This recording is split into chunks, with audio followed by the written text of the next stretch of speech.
مرحبا واهلا وسهلا فيكن. مثل ما عودتكن كرشك بإيدك ينزل طبخات وحلويات طيبة وسهلة. هلا جايبة وصفة سريعة وسهلة.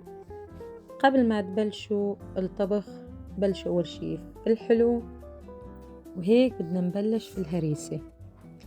المكونات: كاسة سكر، كاسة زيت، كاس حليب، 500 غرام سميد، 4 بيضات، وحدة فانيلا وحدة بيكنج بودر. أول شي نخفق 4 بيضات. نخفق البيض لحتى يصير معنا قوام إنه يتضاعف حجم البيض، وهيك بدنا نضل نخفق ليتضاعف حجم البيض. بعد ما تضاعف حجم البيض معنا مثل ما عم نشوف شوي شوي عم يصير حتى اللون عم يتغير.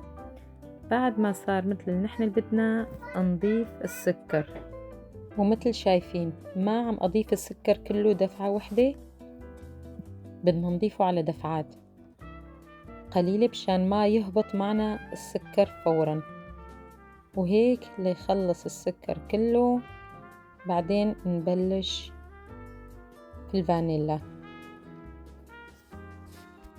وهلا مثل شايفين عم نضيف الفانيلا وكمان نخفق.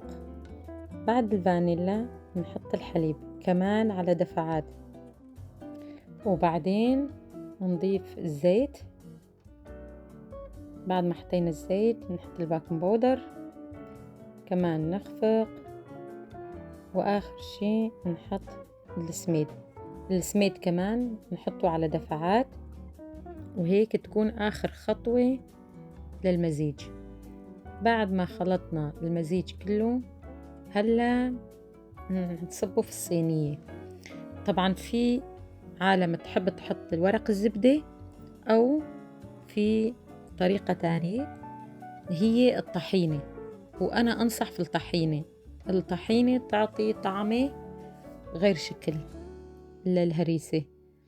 طبعا هلا ندهنه كله كويس في الفرشاي.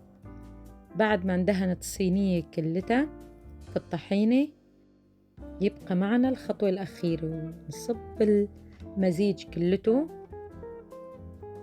نعيفه 4 ساعات تخمير. بعد ما ضفناه نضربه هيك ضربتين ونرش السمسم. أنا أنصح في السمسم، بس أخوي حب قال نجرب في البندق أو اللوز، بس الصراحة أنا ما حبيته كتير. بس يبقى العالم أذواق، شلون الواحد يحب ياكل الطبخة أو الحلو اللي هو بده. أنا أحب الهريسة في السمسم. وفي كمان عالم تحب تحط جوز الهند كمان، هذا يرجع إلكن. وهلا نغطيه 4 ساعات. بعد ما غطيناه 4 ساعات يكون انتي طبختي طبختك ورجعتي لتحطيه في الفرن. نحطه في الفرن على درجة حرارة 175 لل200 من تحت، ونطالعه لحسب ما يحمر، كل واحد وفرنه. بعدين نطالعها من الفرن نقطعها ونضيف عليها القطر يكون بارد من قبل كم ساعة. مو هون المهم إنه يكون بارد. وهيك تكون الهريسة صارت معنا جاهزة.